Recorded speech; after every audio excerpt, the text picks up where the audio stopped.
누가복음 5장에 있는 말씀입니다.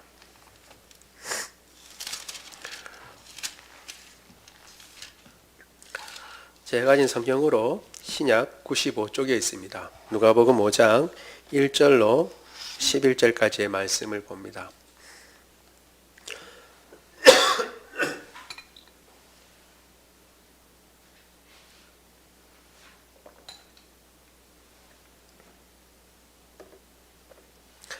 누가복음 5장 1절로 11절까지의 말씀을 교독합니다. 제가 먼저 5장 1절을 읽습니다.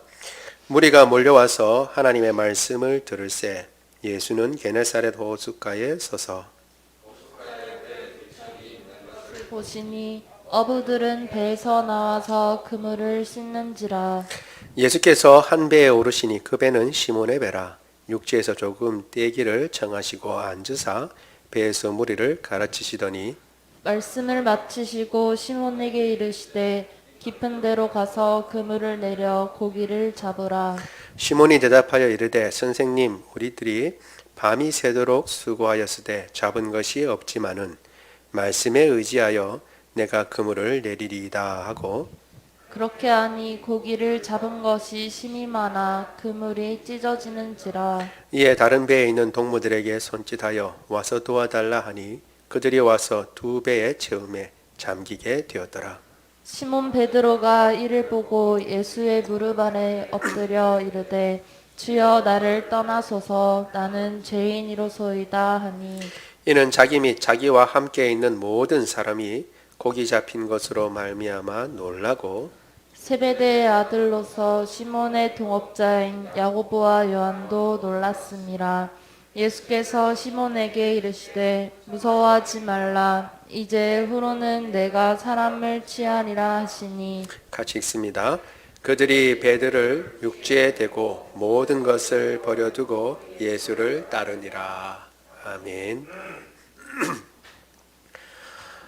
예수님께서 그 가르치실 때에 그 가르침에 대해서는 권위가 있어서 사람들이 다 놀랐다고 했습니다. 보통 틀렸죠.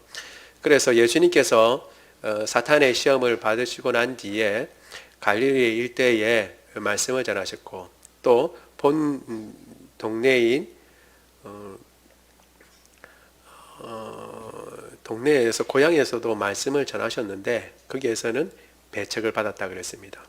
놀라운 말씀이긴 한데 그 가족들을 우리가 아는데 저 예수는 요셉의 아들이 아니냐라고 하면서 예수님을 배척했죠. 그리고 난 뒤에 예수님은 오히려 그 주변에 있는 다른 마을들에 가셔서 말씀을 전가했는데 놀라운 표적도 나타나고 많은 사람들이 그것을 기뻐했습니다. 특별히 가버나움에서 말씀을 전했을 때는 예수님께서 떠나시지 못하도록 그렇죠. 붙잡았다라고 말씀했습니다. 그럼에도 불구하고 예수님은 내가 내게 주어진 일을 해야 된다라고 말씀하시며 두루 돌아다니며 회당에서 가르치셨습니다. 오늘도 보니까 예수님께서 계신 그곳에 사람들이 몰려들어서 가르치심을 청했습니다. 그런데 그것은 해변가였습니다. 호숫가였습니다. 그래서 예수님께서 좋은 위치를 점하시고자 호숫가에 있는 배들 가운데 한 배를 오르시고 잠깐 뛰기를 청하시고 그 다음에 이제 해변가에 사람들이 이렇게 있으면 그들을 향해서 앉으셔서 말씀을 전하셨습니다. 이게 참 말씀을 전하는데 좋은 사실은 환경이 되는 거죠. 이렇게 돼야. 왜냐하면 호숫가에 같이 있으면서 말씀을 전하면 듣는 사람들이 그렇죠. 앉을 때 퍼지게 되는데 이렇게 예수님이 이렇게 배에 있으시면서 사람들이 이렇게 호숫가에 쭉 앉아 있으면 마치 이제 원형 경기장의 가운데 예수님이 있고 앉아 있는 것처럼 그런 식의 이제 구조가 되는 거죠. 그래서 말씀을 좀 더 또렷하게 전할 수 있고 듣는 사람들도 또렷하게 들을 수 있습니다.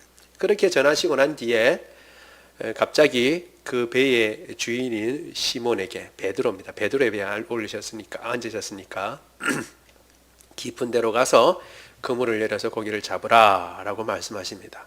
이것은 어부의 상식으로는 벗어난 일입니다. 우리 생각에 깊은 곳에는 뭐 깊은 곳이니까 물고기도 더 많이 있겠다 싶지만 사실은 그렇지가 않습니다.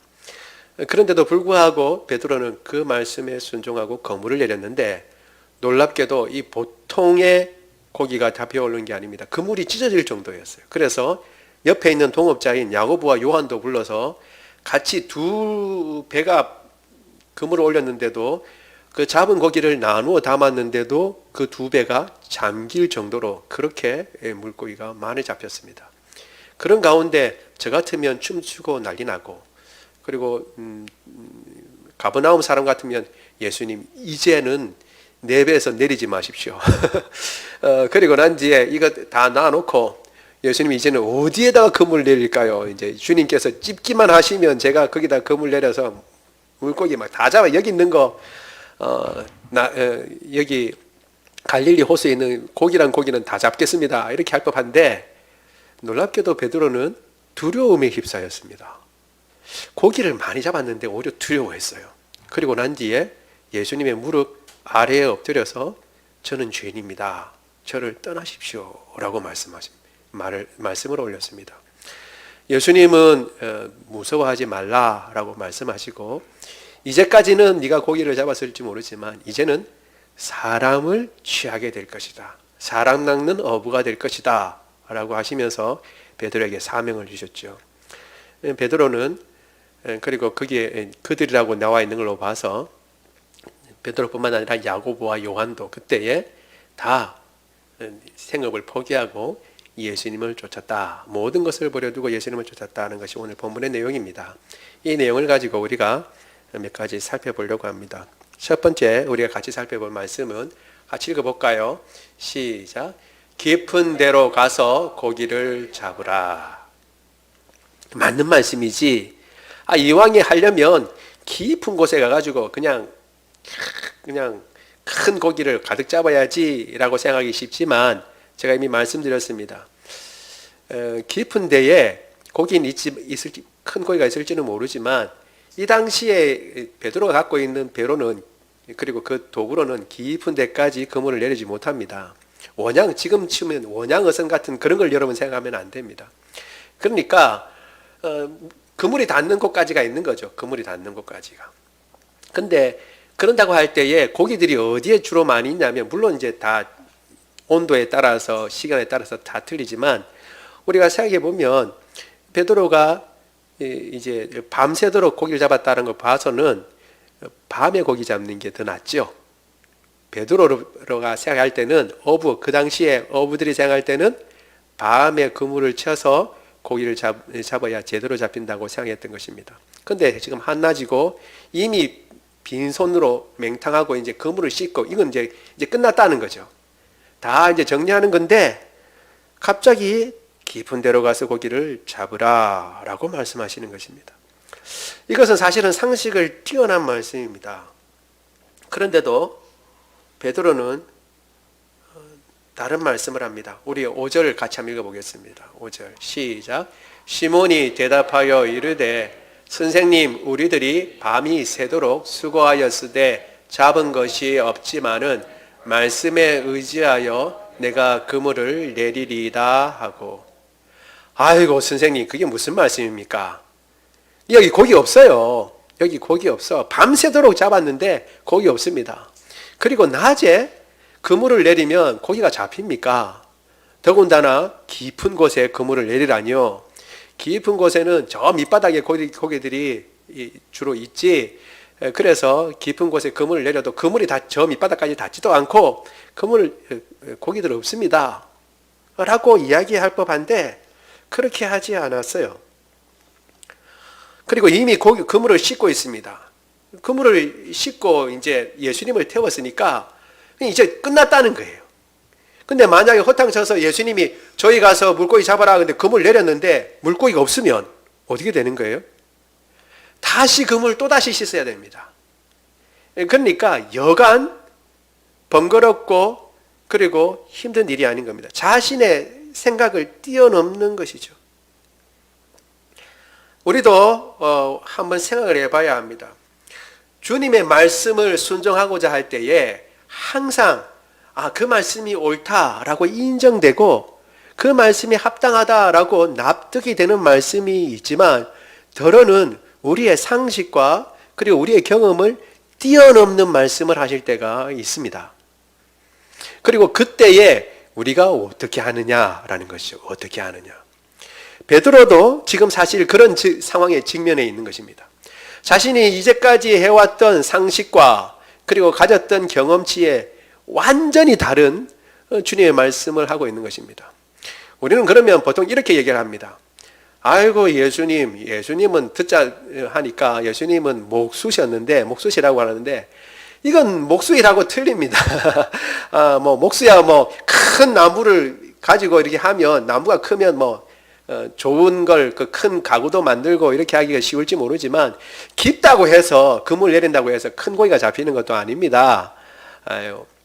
예수님 말씀은 제가 들었지만 제가 밤새도록 이 근방에 그물 안 내린 데가 없습니다. 여기는 고기가 지금 없습니다. 아마 딴 데가 있는 모양인데 오늘은 허탕입니다. 허탕이라고 얘기할 법도 한데 그런 얘기를 하지 않고 있는 그대로 얘기합니다. 밤새도록 우리 잡았습니다.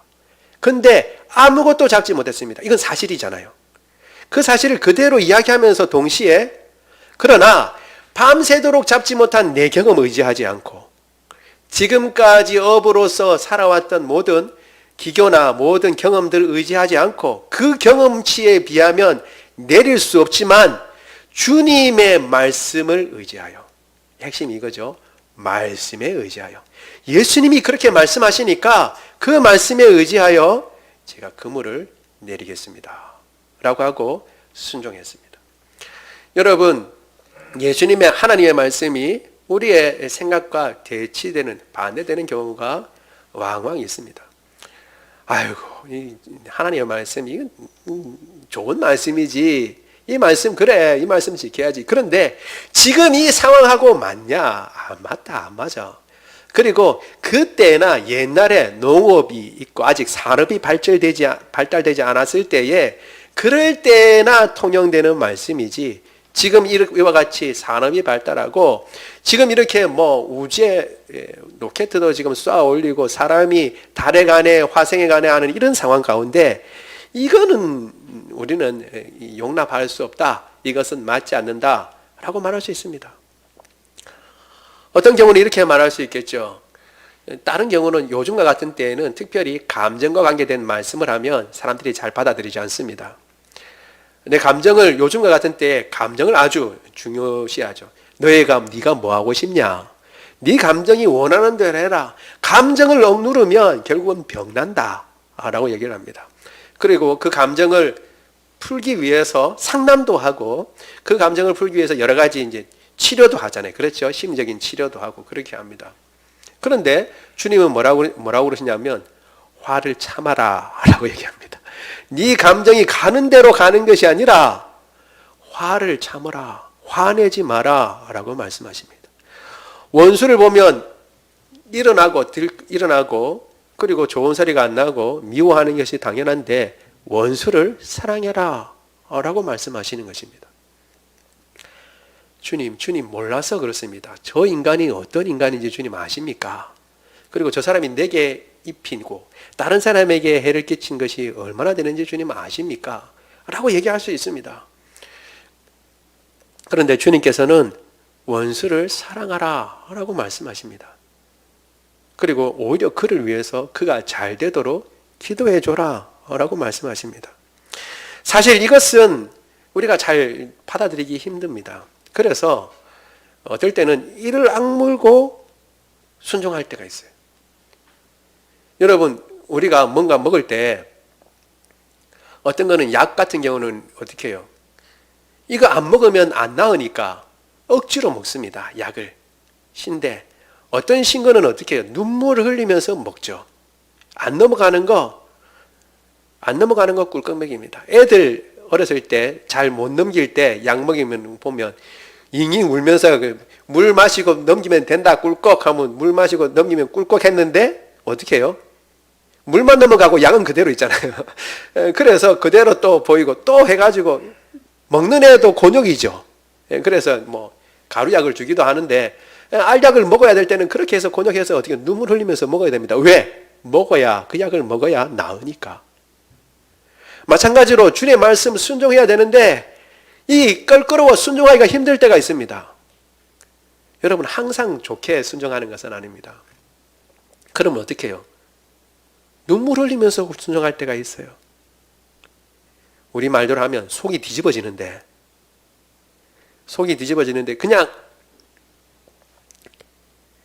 그냥 그 한우 삼키려고 애를 써서 순종할 때가 있습니다. 왜 그렇죠?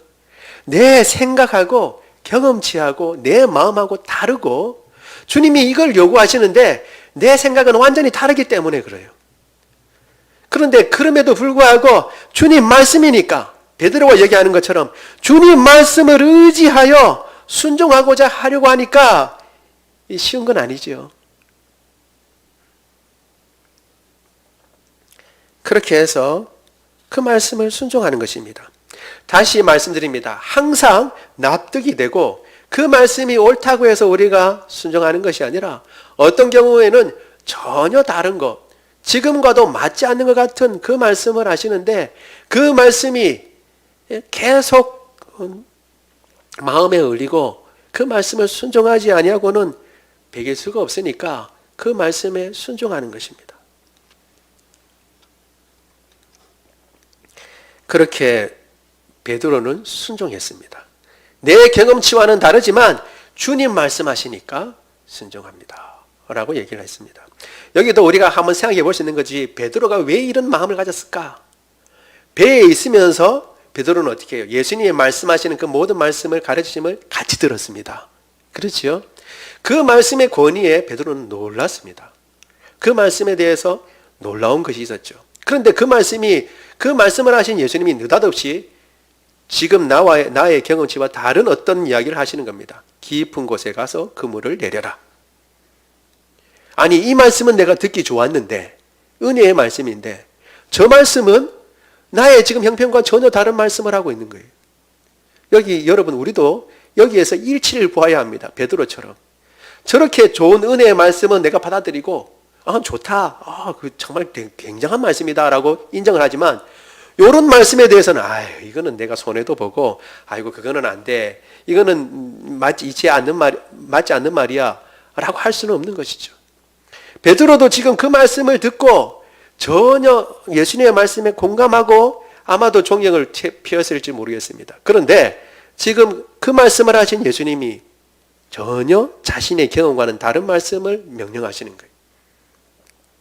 그런데 그 말씀에 베드로는 순종했습니다.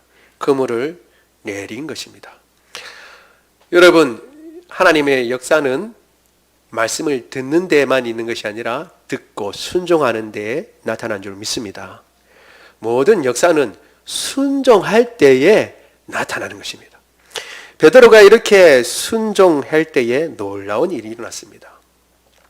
베드로의 경험으로는 이와 같은 고기를 아마 잡아본 적이 없을 것입니다. 우리 6절, 7절 같이 읽겠습니다. 시작. 그렇게 하니 고기를 잡은 것이 심이 많아 그물이 찢어지는지라. 이에 다른 배에 있는 동무들에게 손짓하여 와서 도와달라 하니 그들이 와서 두 배의 채움에 잠기게 되었더라. 아멘. 두 배의 채움에 잠기게 될 정도로 그렇게 많은 고기를 잡게 되었습니다. 자기가 상상할 수 없는 결과를 얻었죠. 여러분, 여기에서 고기를 그냥 많이 잡았다라는 여기에 머무는 게 아니라 핵심은 뭐냐면 베드로가 상상한 것을 뛰어넘었다라는 것이 핵심인 것입니다. 우리가 주님의 말씀에 순종할 때에 주님께서는 그 순종을 통해서 우리의 생각을 뛰어넘는 그런 역사를 이루신 줄로 믿습니다. 만약에 우리가 납득이 되고 순종하면 우리의 생각 범위 내에, 우리의 어떤 가늠치 내에서 일이 일어날지 모릅니다. 그러나 우리가 전혀 생각하지 못한 부분에 주님께서 요구를 하시고, 그리고 그것을 주님의 말씀이기 때문에 우리가 순종했을 때에 주님은 우리의 생각을 뛰어넘는 그런 놀라운 결과를 이루시는 것입니다.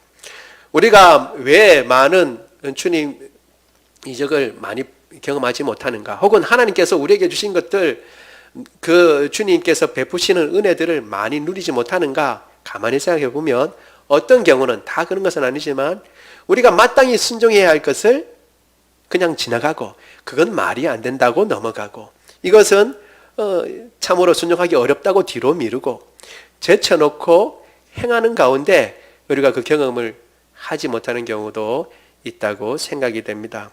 우리가 어떤 상황이든지 주님께서 우리의 생각을 뛰어넘어 우리의 경험치를 뛰어넘어서 말씀하시는 그 말씀에도 순종하여 주님께서 우리에게 베푸시는 놀라운 은혜를 경험하는 저와 여러분 되기를 원합니다. 두 번째, 우리가 오늘 본문에서 한번 생각해 볼 수 있는 것은 이것입니다. 우리 같이 한번 읽어보겠습니다. 시작. 나를 떠나소서 나는 죄인입니다. 놀라운 이적에 모두가 놀랐습니다. 모두가 놀랐죠. 뭐냐면 그것은 보통에서는 일어날 수 없는 일이 일어난 것입니다. 이런 것은 우리가 표적이나 이적이라고 할 수 있겠죠.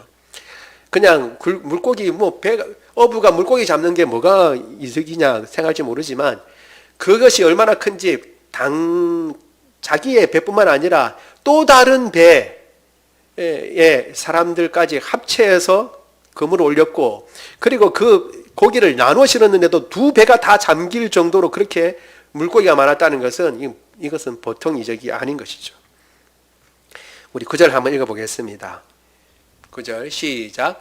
이는 자기 및 자기와 함께 있는 모든 사람이 고기 잡힌 것으로 말미암아 놀라고 여기에 대해서 놀랐습니다. 다 놀라운 건 마찬가지겠죠. 그런데 사실 이 놀랍다, 놀란다라고 하는 말은 우리가 생각해 볼 필요가 있는 말입니다. 왜냐하면 이 말은 주로 어떨 때 쓰는 말이냐 하면 하나님이 나타나셨거나 그러니까 현현이라고 합니다. 하나님의 현현. 하나님께서 나타나셨거나 혹은 그와 같이 하나님께서 역사하신 이적을 통해서 그것이 이거 하나님께서 하신 것이다 라는 것을 딱 느끼게 됐을 때 가지게 되는 두려움 그리고 놀람, 떨림 이런 것들을 동반한 놀라움입니다. 보통 그럴 때 쓰는 말이에요. 그러니까 사실 놀랍다라고 하는 정도가 그냥 이렇게 많은 고기가 잡히다니 굉장하다 이거를 넘어서서 다른 것을 느꼈다는 거예요. 그냥 단순히 싼더미만한 고기를 느낀 게 아니라 그 너머에 있는 뭔가 다른 존재, 뭔가 다른 기운을 느낀 겁니다. 다른 말로 얘기하면 이거는 보통 일어나는 것이 아니라 하나님께서 역사하시는 거구나 라고 하는 것을 깨달은 것입니다. 물론 이제 단순히 어떤 기적도 하나님께서 행하신 것이죠. 그런데 어떤 기적, 그 기적, 이적을 통해서 이건 정말 하나님께서 행하신 거구나, 하나님께서 여기에 계시는구나 하는 것을 깨닫게 되는 그런 놀라움과 두려움을 베드로는 느꼈습니다. 이때 베드로의 반응이 8절에 나와 있죠. 우리 같이 한번 읽어보겠습니다. 5장 8절입니다. 시작. 시몬 베드로가 이를 보고 예수와 무릎 아래에 엎드려 이르되 주여 나를 떠나소서 나는 죄인으로소이다 하니 아멘. 여기에 예수님의 무릎 아래에 엎드렸다 그랬어요. 여러분 생각해 보죠. 예수님의 무릎 아래에 엎드리다 그러면 어떻게 엎드려야 될까요? 그림을 한번 그려보면 무릎 아래에 있으려 그러면 엎드리려 그러면 최하가 같이 무릎을 꿇어야 됩니다. 그렇죠? 무릎을 꿇고 무릎 아래에 있으려 그러면 어떻게 돼야 돼요? 완전히 엎어져야 돼요. 엎어져야 돼. 그런데 여러분 바닥에 뭐가 있다고 여러분 생각하세요? 물고기 다 배에 물고기가 가득해서 잠기게 될 정도로 물고기가 많았어요. 그러면 베드로 발 밑에 뭐가 있을까요? 예, 딴 데만 물고기가 있고 베드로 발에는 물고기 없고 이렇게 있을까요? 잠기게 될 정도면. 뭐 사방이 다 물고기 아니겠어요, 배에. 그러니까 이거는 뭐냐면 딱 보고 예수님께 이거 경배를 해야겠다 하고 생각을 하고 엎드린 게 아니라 딱 보고 그 권위에 눌려가지고 바로 엎드린 겁니다. 바로. 그러니까 밑에 물고기가 있는지 비린내가 나는지 뭐가 있는지 이걸 생각할 겨를이 없는 거예요. 바로 압도돼서 팍 엎드려가지고 하는 말이 놀라운 말입니다. 주님 나를 떠나십시오. 나는 죄인입니다. 나중에도 보면 어떤 예수님의 이적이 일어났을 때 예수님이 떠나시도록 이렇게 요구하는 사람들이 있지만 그 사람들은 여러 가지 이 생각 때문에 예수님을 떠나라고 그러지 베드로가 떠나라고 하는 이런 거하고는 좀 틀립니다. 베드로는 예수님이 떠나야 할 이유를 분명하게 얘기를 하고 있습니다. 내가 죄인입니다. 주님은 죄인인 나와 같이 있을 수 있는 그런 분이 아닙니다. 라고 지금 고백하고 나를 떠나라고 얘기하는 겁니다. 그러니까 뭐냐면 하나님 예수님의 그 모든 사역을 통해서 베드로는 뭔가를 느낀 겁니다. 예수님 안에 있는 뭔가. 그것은 신적인 존재요. 그 예수님 앞에 딱 섰을 때에 자기가 어떤 존재인지도 또 깨달은 거예요. 하나님이 어떤 분이신가를 보고 하나님을 만났을 때에 사람들이 하는 구약에서 사람들이 나타나는 표현이 있습니다. 이사야도 그렇거니와 다른 모든 선지자들이 사명을 받을 때에 동일하게 나타나는 게 뭐냐 하면 내가 죄인이라는 것을 깨닫게 됩니다. 내가 죄인이라는 것. 주여 저는 죄인입니다. 마치 뭐와 같냐 그러면 비교할 게 별로 없을 때는 어떻게 해요? 우리 같이 조금 어둡고 색깔이 뭐 비슷한 사람이면 같이 뭐 굴뚝 청소하는 사람이라면 같이 뭐 까마니까 우리끼리 보면 너도 까맣고 나도 까맣고 너는 어제 일을 안 해서 좀 덜 까맣고 나는 일을 많이 해서 더 까맣고 이렇게 해서 서로 비교해서 알아보잖아요. 그러니까 생각했을 때 난 저 사람보다는 조금 나은 것 같고 도덕적으로 그리고 나보다는 저 사람이 도덕적으로 좀 나은 것 같다 하고 사람 간에 비교해서 보는 겁니다. 그런데 절대적인 존재 앞에 딱 서게 되면 그 비교가 의미가 없는 겁니다. 내가 죄인이라는 것이 바로 드러나는 겁니다. 하나님 앞에 딱 섰을 때에 내가 죄인이라는 것이 바로 드러나고 그분의 거룩함 가운데 내가 죄인이구나 하는 것을 직감적으로 알게 되는 거죠. 그냥 딱 보면 알게 되는 거죠. 마치 비슷한 게 거울을 보면 내가 어떻게 생긴 건가 아는 것처럼 오히려 그 거울은 제대로 보여주지 못합니다. 내 내부까지 속까지 빨가벗겨서 드러나서 딱 앞에 서 있는 것처럼 베드로는 그것을 느낀 겁니다.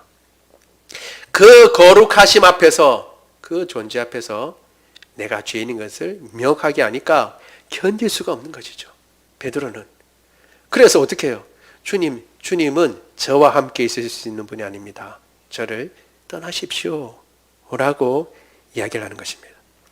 하나님을 봤을 때 그 어미하신 존재 앞에서 두 가지 반응을 보입니다. 아까도 제가 말씀드렸죠.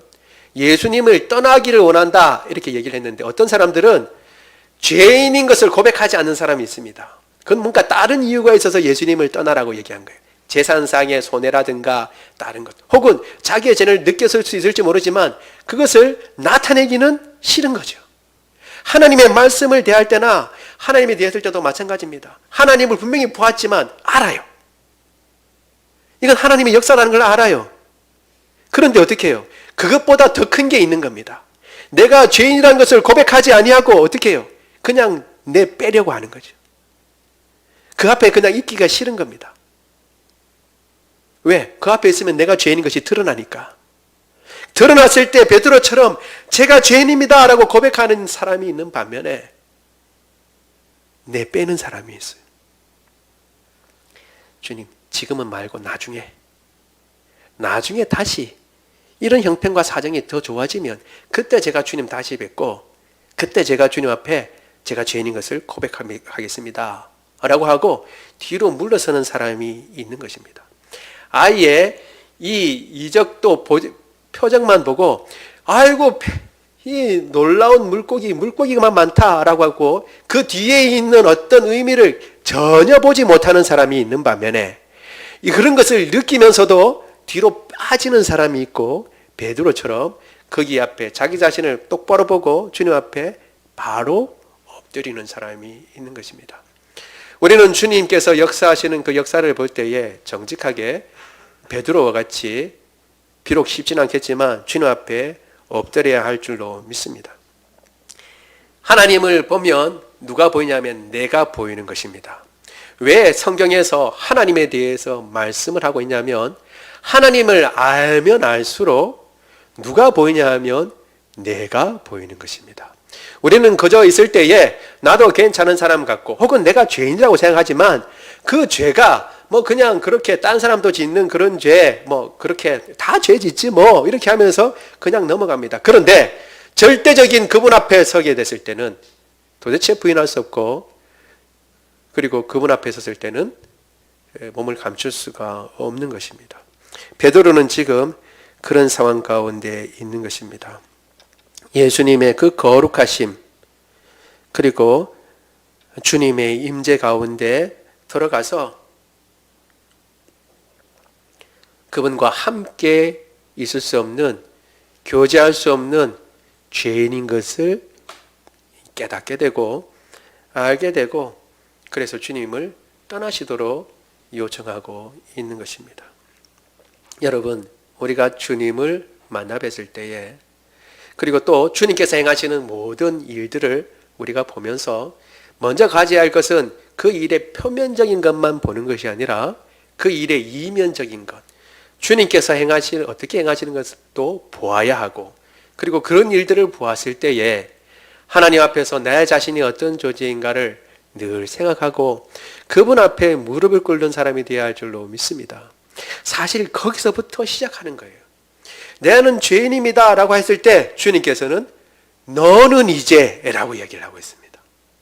그 이전에 말씀한 게 아니고 베드로가 거기 예수님의 그 모든 거룩하심 앞에서 무릎을 꿇고 나를 떠나소서 나는 죄인입니다 라고 할 때에, 그래 베드로 네 이제 깨달았네, 내가 네 그거 깨닫도록 지금 지켜보고 있었는데 이제 알았냐 라고 얘기하시지 않고 그때에 너는 이제 사람을 낚는 어부가 되겠다라고 소명을 주시는 것입니다. 여러분, 우리가 주님 앞에 섰을 때에 항상 우리 자신이 누구인지 잊어버리지 말고 그분 앞에 얼마나 연약한 자인 것을 깨닫고 그분 앞에 설 수 없는 자인데 주님께서 세워주신 것, 그리고 주님께서 주님의 아름다운 일을 감당케 하신 것, 그것을 기뻐하고 그것을 감사할 줄 아는 그런 저와 여러분 되기를 원합니다. 세 번째에 그와 더불어서 우리 같이 한번 보도록 하겠습니다. 시작. 모든 것을 버려두고 예수를 따르니라. 아멘. 모든 것을 버려두고 예수를 따른다는 것이 베드로가 한 일입니다. 예수님은 베드로를 초청하셨습니다. 우리 누가복음 5장 10절 우리 같이 한번 읽어보겠습니다. 시작. 세베대의 아들로서 시몬의 동업자인 야고보와 요한도 놀랐습니다. 예수께서 시몬에게 이르시되 무서워하지 말라. 이제 후로는 내가 사람을 취하리라 하시니.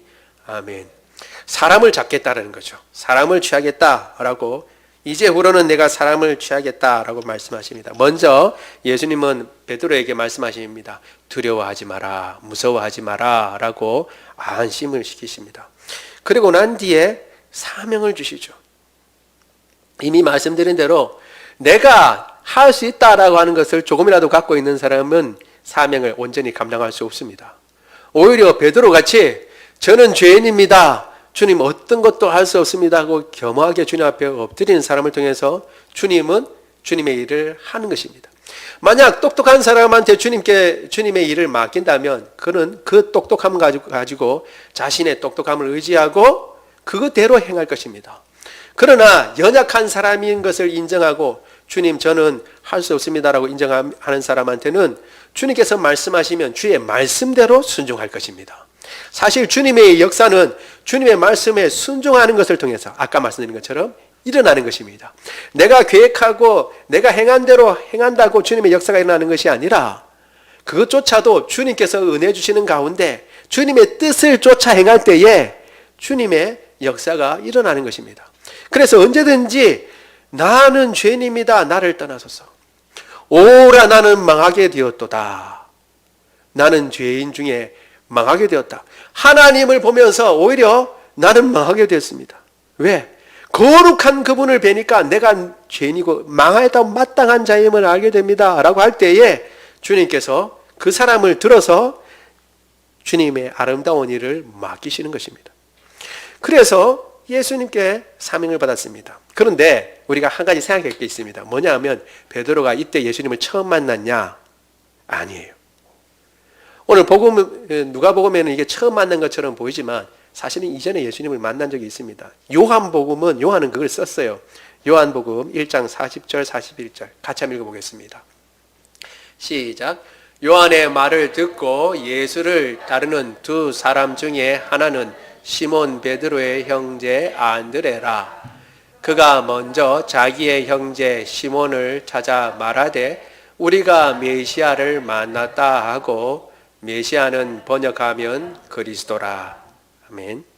어떤 사건이냐 하면 사실 베드로는 예수님을 먼저 만났는데 어떻게 만났냐면 그 동생인 형제인 안드레를 통해서 예수님을 소개받아서 만났습니다. 안드레는 여기 요한은 세례 요한을 얘기합니다. 세례 요한의 제자였어요.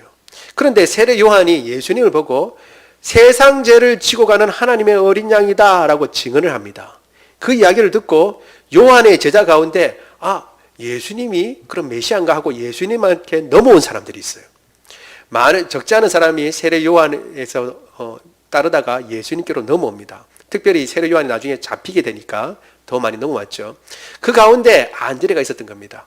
예수님을 보고 메시아다 생각했습니다. 그리고 난 뒤에 베드로를 불렀어요. 메시아 만났다 하고 갔습니다.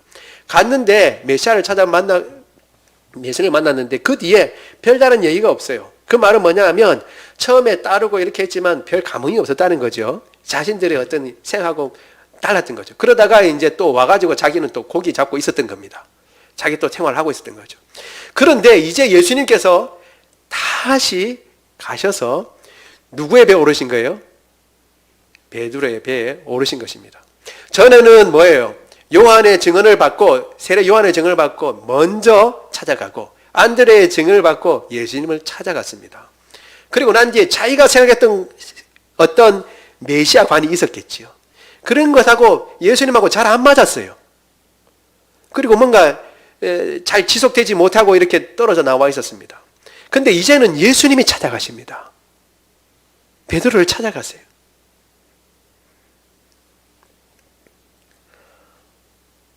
의도적으로 무리를 가르치시는데 베드로의 배에 오르신 것입니다. 그러니까 베드로도 빼도 박도 못하고 그 말씀을 다 들었죠. 그리고 난 뒤에 베드로에게 깊은 데 가서 그물을 내리라 말씀하셔서 베드로가 그 모든 이적을 보고 깨닫게 하신 것입니다. 여러분, 언제든지 우리가 생각해야 할 게 있습니다. 주님께서 먼저 오셨다라는 것입니다.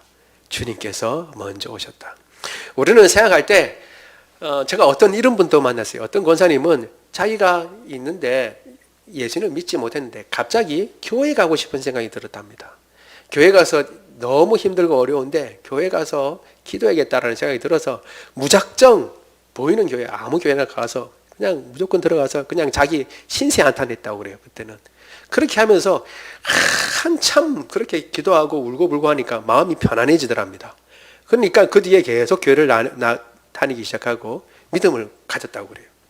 여러분, 그렇게 생각해 보면 저분은 뭐 특별한 게 있나 보다라고 생각하고 자기 발로 교회 간 것처럼 보입니다. 그러나 여러분, 누구도 예수님이 부르시지 않으면 주님 앞에 올 수 없습니다. 우리가 생각할 때 내 발과 내 힘으로 온 것 같지만 주님이 부르신 게 먼저입니다. 제자들도 그렇거니와 방법은 여러 가지 방법이 있을 수 있어요. 아까 말씀드린 그 권사님처럼 환경이 공공해지거나 어려움을 겪었을 때 갑자기 어떻게 교회 가고 싶다는 생각이 들 수도 있고, 어떤 사람은 하다 전혀 병을 알 수 없는 어떤 의사를 만나도 이야기를 하지 못하니까 그냥 어렸을 때 그냥 생각이 번뜩 나서 교회 가면 예수님 혹시 고쳐주실라나 하고 교회 왔다가 예수를 믿는 사람도 있어요. 이런저런 환경과 여건이 있지만 그러나 예수님이 부르셨다는 것에 대해서는 똑같은 것입니다.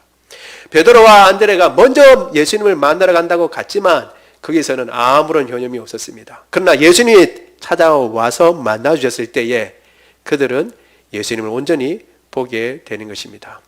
주님께서 우리를 먼저 찾아오셨다는 것을 우리가 항상 기억해야 하는 것입니다. 그리고 찾아오신 주님은 사명을 주십니다. 이제는 전에는 어떠했는지 모르지만 이제는 사람을 낚는 어부가 되겠다라고 말씀하셨습니다. 여기에 대해서 그들이 어떻게 했는지 11절에 이야기하고 있습니다. 우리 같이 읽어보겠습니다. 시작. 그들이 배들을 육지에 대고 모든 것을 버려두고 예수를 따르니라. 아멘. 여기엔 놀라운 말씀을 합니다. 모든 것을 버려두고 예수님을 따랐다라고 얘기합니다. 실제로 어떤 사람은 모든 것 가운데는 그의 의식주와 직업까지도 다 포기하고 가는 사람들이 있습니다. 제가 다녔던 학교는 신학교는 신학대학교가 있는 것이 아니라 신학대학원이 있습니다. 대학원. 그러니까 처음부터 이제 신학교를 다니다가 온 분도 있지만 적지 않은 분들이 오히려 사회에서 다른 일들을 하다가 부름을 받고 와서 공부하는 분들이 많이 있습니다. 어떤 분은 과학자이기도 하고 어떤 분은 약사기도 하고 어떤 분은 의사기도 하고 어떤 분은 제가 다닐 때 같이 들어왔던 분 중에 한 분은 현대의 비서실에 계셨던 분이 있었어요. 비서실에 있던 분이 있었는데 그분이 그냥 그 부름의 소명을 느끼고 또 온 겁니다. 와가지고 공부를 해요. 그러니까 그렇게 할 때는 어떻게 해요? 직업이 완전히 바뀌는 거죠. 이제는 완전히 바뀌는 겁니다. 목사가 되려고 하는 것입니다. 목사로 바뀌는 것이죠. 그럴 수도 있지만 어떤 분은 어떻게 해요? 예수님의 부름을 쫓았는데도 직업을 그대로 가질 수 있습니다. 그러면서 예수님 쫓는 분도 있어요. 어떤 유명한 장로님, 어떤 집사님, 권사님, 그리고 어떤 성도님은 예수님을 목사님 못지않게 잘 쫓아다니고 그리고 따르지만 그 직업은 그대로 가지고 있으면서 쫓는 것일 수 있습니다. 문제는 뭐냐면 모든 것이라고 했을 때에 단순히 직업만 가지고 얘기하는 것이 아니다. 의식주만 가지고 이야기하는 것이 아니다라는 것을 알아야 합니다. 이 모든 것은 뭐냐면 이전에 가졌던 모든 행습과 관점을 다 버리는 것을 이야기하는 것입니다. 그 사람이 목사가 되었던, 그분이 회사의 사장님이 되었던, 교사가 되었던, 혹은 어떻게 그냥 평범한 회사원이 되었던, 농부가 되었던 상관이 없습니다. 문제는 뭐냐 하면 버리고 난 뒤에 예수님을 쫓는다는 거예요. 모든 것을 뒤에 내려놓고 예수님을 쫓는다라고 하는 것이 여기에 핵심인 것입니다. 직업이 바뀔 수도 있어요. 혹은 어떻게 해요? 사회적 위치가 바뀔 수가 있습니다.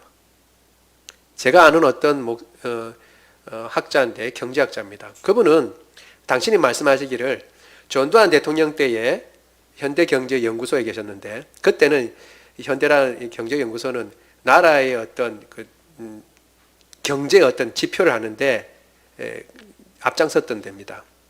그 당시에는 이제 기업이 더 앞장섰으니까 전두환 대통령 앞에서 브리핑을 했다고 그래요.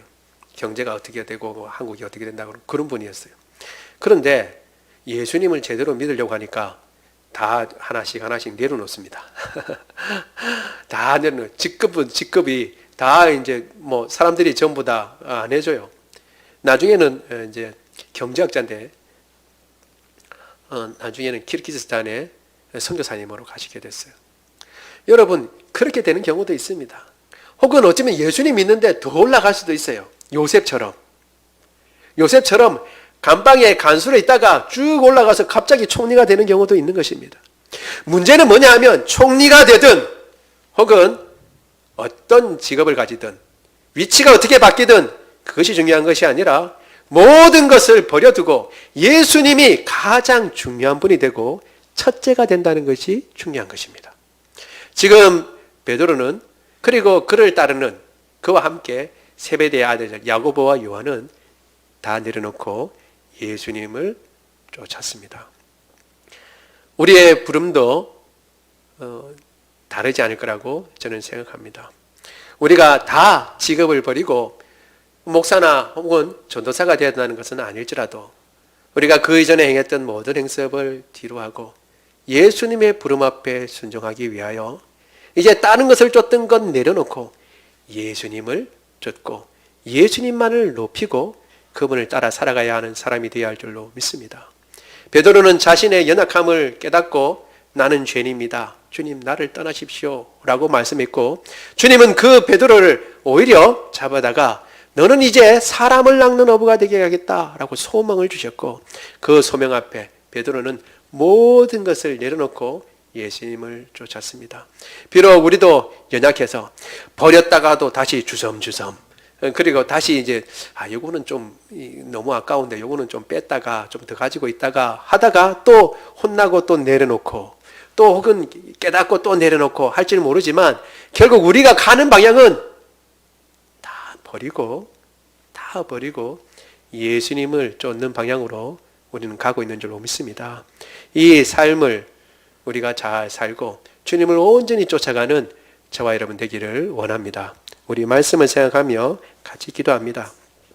기도할 때요, 주님, 저의 생각과 경험치를 뛰어넘는 말씀이라고 제껴놓지 말고 주님 말씀이 분명하고 확실하다면 그 말씀에 순종케 하여 주옵소서. 주님을 온전히 배울 때에 내가 어떤 존재인지 알게 됩니다.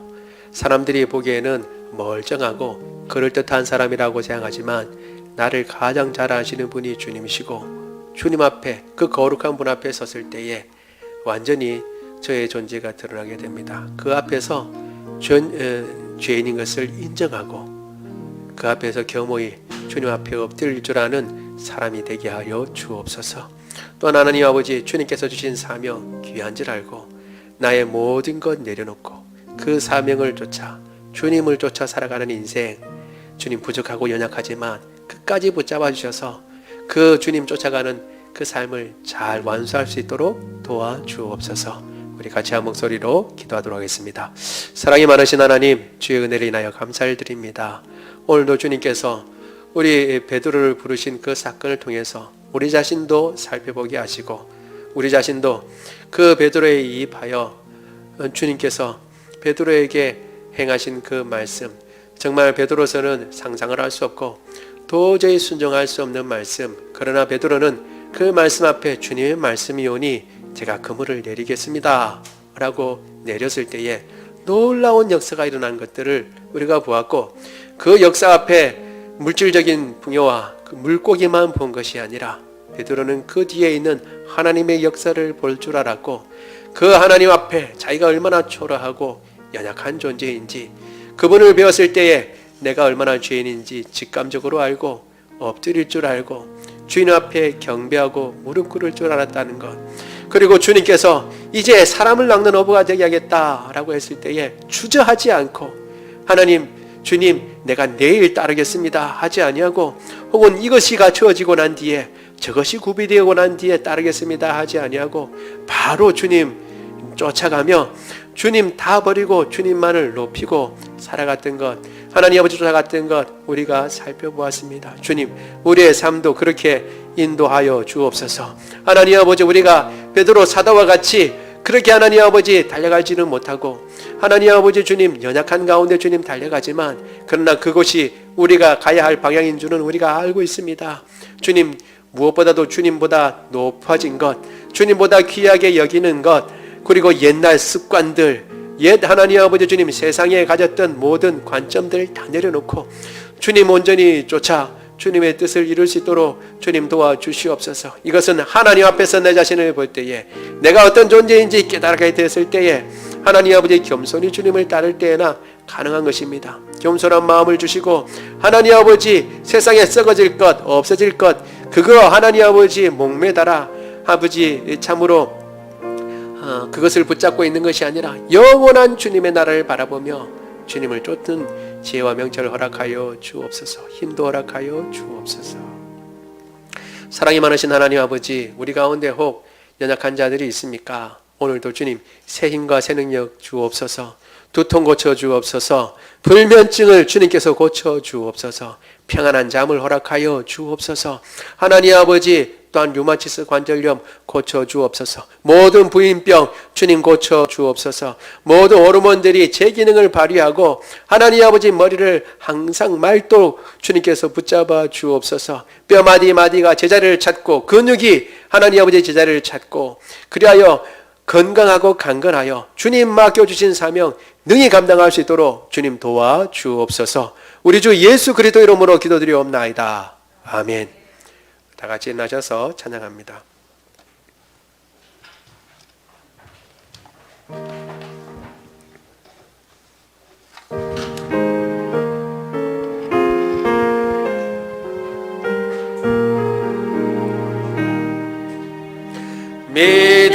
믿음으로 가리라.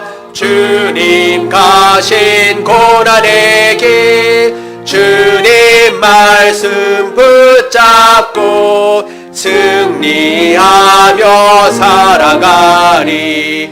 주님 앞에 나아가 무릎 꿇어 간구하고 겸손하게 주님 섬겨 새 힘을 얻으리라.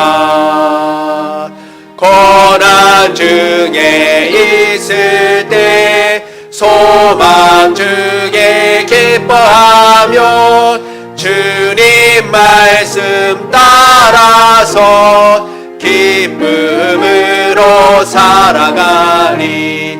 주님 앞에 나아가 무릎 꿇어 간구하고 겸손하게 주님 섬겨 새 힘을 얻으리라.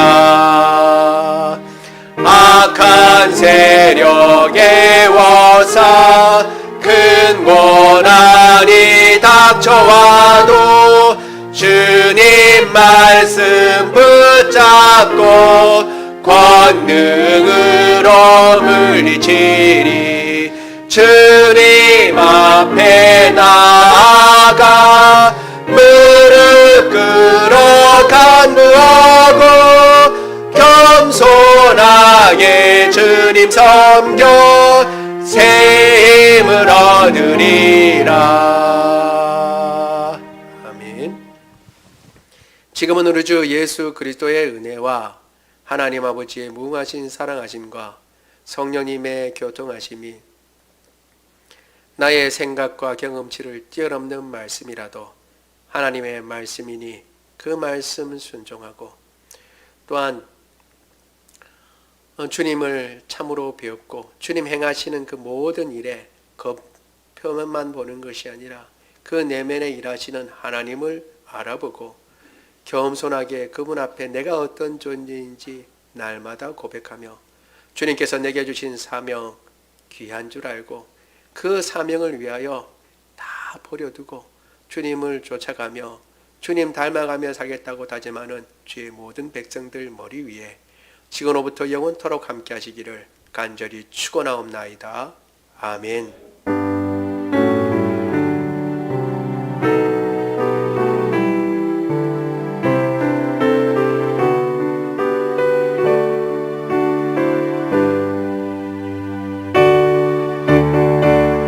살아계신 주 나의 참된 소망 걱정 근심 전혀 없네. 사랑의 주내 갈 길 인도하니 내 모든 삶의 기쁨 늘 충만하네. 살아계신 주 나의 참된 소망 걱정 근심 전혀 없네. 사랑의 주내 갈 길 인도하니 내 모든 삶의 기쁨 늘 충만하네.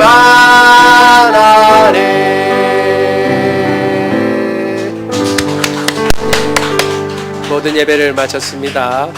설명절도 여러분 건강하게 잘 보내시기 바랍니다.